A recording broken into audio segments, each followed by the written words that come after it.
우리 좌우 앞뒤에 계신 분들하고 한번 사랑의 인사와 축복 함께 나누시겠습니다. 사랑합니다. 축복합니다.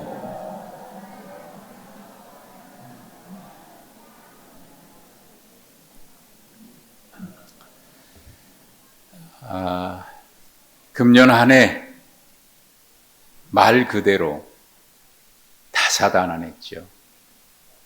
많은 일들이 있었습니다. 코로나19가 거의 끝나가면서 이제는 팬데믹이 아니라 엔데믹, 그죠? 우리와 함께 풍토병으로 함께 안고 살아가야 되는, 그래서 회복이 많이 됐습니다. 그러나 그 이후에 여러 변이 일들이 일어나고 독감이나 감기, 독감, 우리가 예상치 못했던, 생각하지 못했던 일들이 계속 일어나고 새로운 질병이 또 나타나고 또 그 일을 이겨내고 그런 한 해였습니다. 국내적으로 정치, 경제 여러 어려움이 있는 것은 세계적인 여러 가지 현상 때문에 그렇습니다. 해외에 곳곳에서 일어나는 테러와 전쟁, 국가 간의 분쟁, 경제적으로 어렵다 보니까 자국 우선주의를 취할 수밖에 없겠지요. 우리가 먼저 살아야지 하는 그런 마음에서 자국 우선주의로 경제가 보호무역, 우리나라 먼저 이러다 보니까 그 파급 효과는 세계적으로 일어나서 모든 나라들이 어렵고 특별히 우리처럼 작은 국가들은 그 영향을 직격타로 받아서 어려움이 많이 있습니다. 인구의 문제는 이제 뭐 더 이상 얘기 안 해도 될 만큼 심각한 우리의 미래가 어둡기만 하는 그런 한 해였죠. 그런 한 해를 우리가 보내왔습니다. 지난 한 해 생각해 보면 이제 마지막 날이고 마지막 주인데 한 해 생각하면 여러분 마음속에 가장 먼저 어떤 마음이 들던가요? 한 해를 보내면서 말이죠. 뭐 어쩔 수 없이 우리는 연약한 인간인지라 그런 생각이 들 거예요. 아쉬움이 가장 먼저 들 거예요. 후회되는 일도 있을 거고. 그건 뭐 어쩔 수 없는 일이라 생각이 돼요. 우리가 늘 부족한 사람이다 보니까 한 해를 보내면 언제나 그런 마음이 가장 먼저 떠오를 겁니다. 아쉽다. 좀 더 잘할 걸, 그런 후회 같은 것도 있고요. 그 여러 가지 그랬죠. 가족 안에서도 그렇고, 교회 안에서도 그렇고, 우리 직장이나 사업이나 모든 면에서도 그렇고, 우리 학생들도 학생들 나름대로 그러기도 하고요. 하지만 이거 가만히 생각해 보면 이건 또 태도의 문제이기도 해요. 우리의 자세의 문제이기도 하고. 어떤 자세와 어떤 태도를 가지고 한 해를 보내고 맞이하느냐에 따라서 생각해 보면 감사한 일이 더 많죠. 후회와 아쉬움 속에 우리에게 가져오는 생각은 뭐냐면 그래, 또 한 번의 기회가 주어진다면 잘해야지, 그런 마음이 있죠. 하지만 우리의 태도가 어떠냐에 따라서 우리 마음속에는 감사한 일도 더 많을 겁니다. 한 해를 보내면서 새해를 이제 내일 앞두고 있는 우리로서는 후회와 아쉬움도 있지만 또다시 기회가 주어진다면 더 열심히 살아야지 하는 그런 다짐의 시간이기도 하죠. 그렇습니다. 새해는 달라지고 좀 더 성장해서 그런 반복되는 일이 없었으면 좋겠다는 그런 기대를 갖게 됩니다.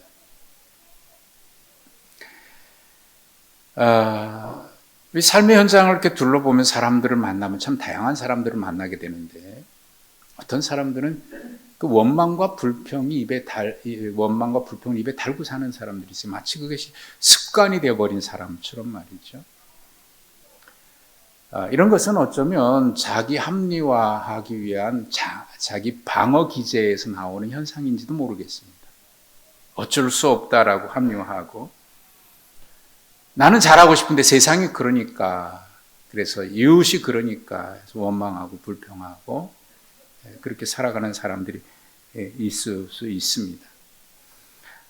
하지만 어떤 사람들을 보면 저 사람 참 힘들 텐데, 어렵게 사는데, 누구나가 봐도 그럴 만한 사람인데, 그런데 참 이상하게도 예상외로 얼굴이 항상 밝고 긍정적이고 감사합니다. 감사합니다. 그렇게 살아가는 사람들도 있는 거예요. 그러고 보면 우리가 어떤 문제를 어떤 자세로 맞이하느냐에 따라서 두려움도 실체가 없는데 우리의 마음에 어떤 우리 스스로 만들어 놓은 어떤 허상 때문에 우리가 두려움에 사로잡히고 불안에 사로잡힐 때가 많습니다. 또 우리의 마음의 문제이고 믿음의 문제이죠. 한 해를 우리 교회를 생각해 보면 정말 감사한 일들이 너무나 많았습니다. 어려운 성도들을 위해서 은밀히 도움을 펼치는 우리 성도들이 있습니다. 힘들고 어려운 상황에서도 늘 밝은 얼굴로 성도들을 대하고 감사하고 위로의 말을 전하는 성도들이 있습니다. 참 고맙습니다. 단기 선교팀 돕겠다고 사골국 끓이고 조청 만들고 식혜 만들고 조금이라도 도움을 주겠다고, 또 그걸 불평하지 않냐고 마다하지 않냐고 함께 하지 못해서 미안해 나도 돕겠습니다 하고 그걸 또 다 사가 주시는 우리 교우들 참 고맙습니다.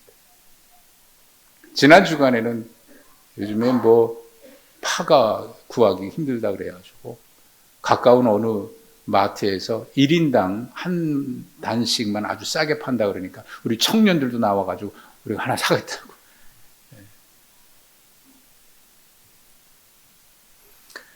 새해 복음서로 설교하겠다고 말씀을 드렸고, 그래서 복음서 성경 쓰기 하겠다고 신청을 받았습니다. 100명 정도가 신청을 하셨는데,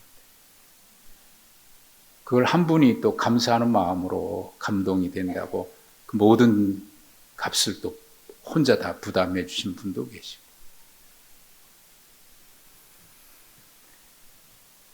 단기 선교 오늘 점심 매식한다고 그랬더니 또 그거 섬기는 기회가 주어져서 내가 한번 하고 싶다고 비용을 혼자 다 부담하시는 분도 계시고, 알게 모르게 다음 세대 공동체 교사들 해마다 내년에 좀 교사로 지원해 주십시오 해도 힘든 일이다 보니까 서로 안 하려고 하는데, 그래도 맡은 일이니까 성실히 감당해 주셨던 우리 다음 세대 공동체 교사들 고맙고 감사한 일이죠. 주일마다 우리 식탁 공동체에서 맛있는 음식 우리가 대하는데, 어른들이야 괜찮지만 우리 자녀들에게 줄 반찬이 마땅치 않아서 우리 자녀들에게도 맛있는 반찬 만들어줘야지. 그러다 보니까 내가 우리 아이들 점심 반찬 대접하겠습니다 하는 마음으로 매 끼니마다 반찬 만드는 일에 그저 교사들도 참여해 주시고, 또 우리 교우들도 그 반찬 내가 부담하겠습니다. 또 비용 그렇게 차원에서 부담해 주시는 분들도 계시고, 여러분 모르고 계셨겠지만 그런 분들이 매주 있었어요. 선교지휘에 헌신하는 성도들 여러 일들이 참 고맙고 감사한 일이 많지. 은밀하게 어려운 일을 돕고. 그래서 외부에서 우리 교회 오신 분들이 한결같이 하는 인사가, 초대교회는 참 분위기가 너무 따뜻합니다 그래요. 참 고맙고 감사한 일입니다. 생각해보면 우리에게는 선한 기회는 언제든지 열려 있습니다. 선한 일에 헌신할 수 있는 일이 언제든지 열려 있습니다. 마음만 먹으면, 마음만 있으면 할 수 있는 기회들이 우리에게 언제나 열려 있습니다. 기회는 언제나 우리에게 있는 거죠. 오늘 예수님의 비유의 말씀은 그 당시 최근에 일어났던 큰 두 가지 사건에 대한 이야기를 듣고 나서 하신 말씀입니다. 큰 두 가지 사건은 갈릴리, 그 당시 빌라도가 총독이었죠. 빌라도가 갈릴리 사람들을 박해한 일이었습니다. 로마로 봤을 때는 좀 위험 요소가 있다고 생각했는지 모르지만 이 갈릴리 사람들을 죽여서 하나님 앞에 예배하는데 그 제물에 피를 섞는 정말 있을 수 없는 그런 일을 자행한 거예요. 그래서 그 많은 사람이 죽어요. 또 한 사건은 예루살렘 실로암 망대가 갑자기 무너져가지고 그 밑에 여러 사람이 압사당해서 죽는 일이 벌어졌습니다. 이 두 가지 일을 예수님께 와서 얘기하는데 그들의 말 속에는 이런 뉘앙스가 있습니다. 저들은 죄가 많아서 벌받은 거지요? 라는 그런. 우리에게는 그런 생각들이 좀 있는 것 같아요. 연말에 참 안타까운 일들이 우리 주변에도 많이 있었잖아요. 유명 연예인이 갑작 극단적인 선택한 일, 안타까운 일이고. 또 성탄절에 어느 아파트에 화재가 일어나서 한 가족이 말이죠. 2살짜리, 7개월짜리 자녀가 있는데 엄마는 2살짜리 아이를 그 아파트 4층에서 쓰레기 폐지 모으는데 받쳐놓은데 거기다 던져서 살고 엄마도 뛰어내려서 살고 아빠는 7개월짜리 아이를 이불에 끌어안고 뛰어내렸는데 아이는 살았는데 아빠는 그만 머리부터 다쳐서 세상을 떠나는 그런 안타까운 정말 그런 일이 없어야 되는데 우리는 이런 일들을 만나면 이제 아주 쉽게 너무나 쉽게 그런 얘기를 해요. 저들 무슨 죄가 있나 보다. 정말 무서운 말 중에 하나는 아니 땐 굴뚝에 연기 나랴라고 하는 속담입니다. 이 말은 그냥 다 이유가 있겠지, 죄가 있었겠지라고 하는 그런 전제된 말이니까 참 무서운 말이에요. 우리는 그냥 쉽게 말하지만 그 말로 상처받는 사람이 너무나 많죠. 그러니까 그 당시 예수님께 이야기를 한 사람들도 그런 생각이 있는 겁니다. 그때 예수님이 뭐라고 대답하셨냐면 저들이 너희보다 특별히 죄가 더 많아서 그렇게 저주받은 게 아니다.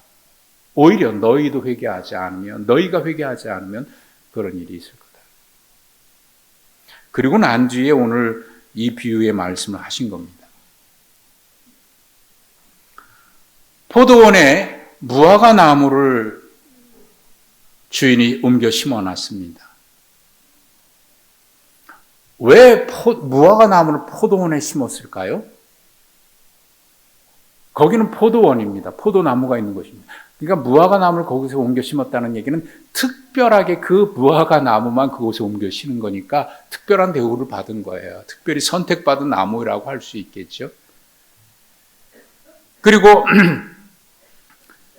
그 무화과 나무의 열매를 때가 돼서 거두려고 주인이 오니까 열매가 없습니다. 그래서 주인이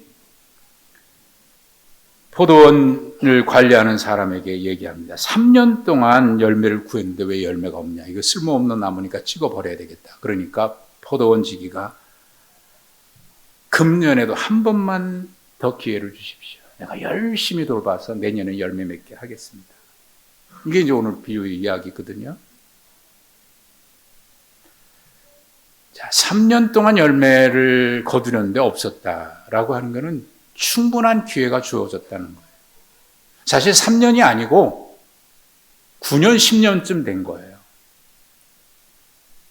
옮겨 심은 나무는 적어도 3년이 지나야 열매를 거두기 시작합니다. 그리고 레위기 19장에 오면 처음 이렇게 옮겨 심은 나무에 3년 동안은 그 나무의 열매를 먹지 말라고 되어 있어요. 그러니까 3, 4년 동안, 그러니까 합하면 6년, 7년이 지난 거죠. 거기다가 3년을 기다려줬습니다. 그런데 열매가 없다. 그러면 최소한 9년, 10년은 된 거예요. 그러니까 충분한 시간이 주어졌다. 그 말입니다. 그러니까 우리는 갑자기라는 말을 잘 써요. 갑자기? 요새는 그 말을 요즘 세대 용어로 쓰면 가뿐 싸. 갑자기 분위기가 싸해지고. 가뿐 뭐 이렇게. 갑자기 그런 게 아니에요. 그동안 기회가 충분히 주어졌습니다.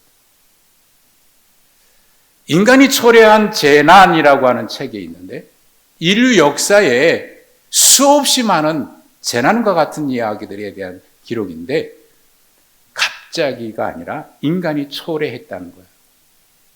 기회가 있었고 사인이 있었지만 우리가 알아차리지 못한 거고요. 어떤 경우는 알아차리지 못한 경우도 있지만 인간의 교만함으로 무시한 거기도 하죠. 무시하기도 하고. 또 하나는 충분한 기회가 있었음에도 불구하고 스스로 하나님이 주신 기회, 은혜의 기회를 만홀히 여긴 거죠. 그러니까 여기에서 3년이라고 얘기했지만 9년, 10년에는 충분한 시간이 주어진 은혜의 유예 기간이라 어느 신학자는 그런 용어를 썼어요. 은혜의 유예 기간이다. 베드로후서 3장 8절과 9절에는 이런 말씀이 있습니다. 사랑하는 자들아, 주께서는 하루가 1000년 같고 1000년이 하루 같다는 이 한 가지를 잊지 말라. 주의 약속은 어떤 사람들이 더디다고 생각하는 것 같이 더딘 것이 아니라 오직 주께서 너희를 대하여 오래 참으사 아무도 멸망하지 아니하고 다 회개하기에 이르기를 원하시느니라. 길이 참으시. 3년이나 열매를 구했다. 충분한 시간이 준 것입니다. 그 기간 동안 주인은 안타까운 마음으로 기다려줬습니다. 그럼에도 불구하고 포도원 지기는 충분한 시간이 주어졌음에도 불구하고 1년만 더 기다려달라고 부탁을 합니다. 자, 질문합니다. 1년 뒤에 이 무화과 나무 어떻게 됐을 것 같습니까? 열매 맺었다 1번, 못 맺어서 찍혔다 2번. 쉬운 거 50%예요. 2번, 1번은 없어요. 마태복음 20장에 보면 포도원의 비유가 또 하나 나옵니다. 아침 9시, 12시, 오후 3시, 5시에 주인이 사람들을 포도원에 보냅니다. 하루를 마감하는 시간에 결산합니다. 5시 와서 1시간 일한 사람에게 비용을 줍니다. 한 데나리온. 그러니까 아침부터 온 사람이 야, 주인 참 좋네. 1시간 일한 사람에게 저렇게 줬으면 온종일 일했으니까 나는 오늘 정말 횡재했네. 기대했는데 똑같이 주니까 불평해요. 합리적인 불평이죠. 온종일 일한 사람하고 한 사람 일한 사람을 이렇게 똑같이 대우하냐. 이건 불공평하다. 주인이 하는 말. 너는 나한테 처음에 이 밭에 올 때 한 데나리온 약속받고 왔다. 그리고 그때 너는 감사했다. 근데 왜 불평하냐? 내가 잘못했니? 네 것 받았으니 가라. 그 이야기죠. 그 이야기 끝은 이렇게 끝납니다. 먼저 된 자가 나중되고 나중된 자가 먼저 되느니라. 나중된 자가 먼저 되고 먼저 된 자가 나중되느니라. 앞뒤로 이 말이 쌓여 있습니다. 이야기의 결론은 없습니다. 그 다음날 어떻게 됐을까가 제가 생각한 결론입니다. 그 다음날도 역시 이 주인은 일꾼을 찾으러 나갔을 겁니다. 누가 가장 먼저 이 주인의 부름을 받기 위해서 장터에 나왔을 것 같습니까? 그 이야기를 생각해 보면 이 이야기의 결론도 생각할 수 있습니다. 1년 뒤에 이 무화과 나무가 열매를 맺었을까, 열매를 맺지 못해서 찍혀버렸을까 하는 것은 이 포도원의 사람들하고 같다고 볼 수 있습니다. 그러니까 결국 이 무화과 나무는 나무를 이야기하는 게 아니라 사람을 이야기하는 겁니다. 예수님은 이 이야기의 결과에 대해서 말씀이 없습니다. 어떻게 됐다고 하는 이야기를 하지 않습니다. 왜 그러셨을까요? 결과는 그 말씀을 들은 사람들의 태도에 달려 있습니다. 무화과 나무 온종일한 품꾼의 마음이었다고 한다면 찍혀버렸을지도 모릅니다.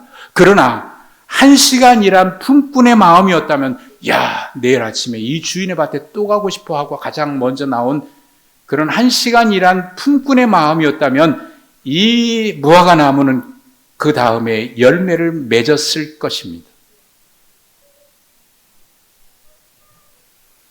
은혜의 기회를 감사히 여기고 열심히 산 사람이면 열매를 맺었을 것이고, 하나님의 길이 참으심을 만홀히 여겨 내년에도 또 그렇게 용서해 주겠지, 그렇게 하나님의 은혜의 기회를 만홀히 여긴 사람이라면 열매를 맺지 못해서 그 다음에도 똑같은 일을 반복했을 것이고, 또 용서해 주겠지라고 기대했는데 그때는 하나님의 인내의 기한이 차서 찍혀버렸을지도 모를 겁니다.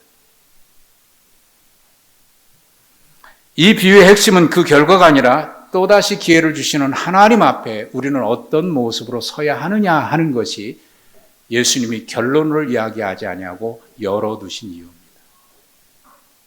우리가 어떻게 반응해야 할까? 후회와 아쉬움으로 보낸 한 해입니다. 그러나 평생 후회와 아쉬움이 반복될 수는 없습니다. 그래서도 안 됩니다. 맞이할 새해가 실패로 인한 후회, 아픔을 발판 삼아서 우리에게도 또 한 번의 기회를 우리에게 2024년이라고 하는 한 해를 주시는구나 하는 마음으로 은혜의 감사함으로 받고, 그래서 받은 은혜의 감사함으로 새해는 내가 이런 마음으로 살아야지, 은혜의 감사함으로 새해를 맞이하는 2024년이 된다면 내년 연말에는 금년과는 훨씬 다른 모습으로 하나님 앞에 감사할 수 있을 것 같습니다. 한 해를 보내고 마지막 주간, 오늘 송구영신 예배가 있습니다만 그렇게 새해를 맞이할 때 우리의 모습이 하나님의 은혜에 대한 감사의 마음으로 또 한 번의 기회 주심에 대해서 나는 어떻게 할까 하는 마음으로 오늘 하루를 보내시고 또 새해를 시작하는 그런 시간이 되었으면 좋겠습니다. 하나님 아버지 감사합니다. 금년 한 해도 은혜였고 사랑이었고 축복이었습니다. 그러나 죄송한 모습 많습니다. 하지만 그 은혜에 감사해서 주신 또 한 번의 기회 헛되지 않기를 다짐하며 금년 한 해를 마무리하오니 새롭게 시작할 새해를 우리에게 기회로 주실 때에는 우리의 태도가, 우리의 믿음이, 우리의 자세가 늘 은혜에 대한 감사이게 하옵소서. 예수님의 이름으로 기도하옵나이다. 아멘.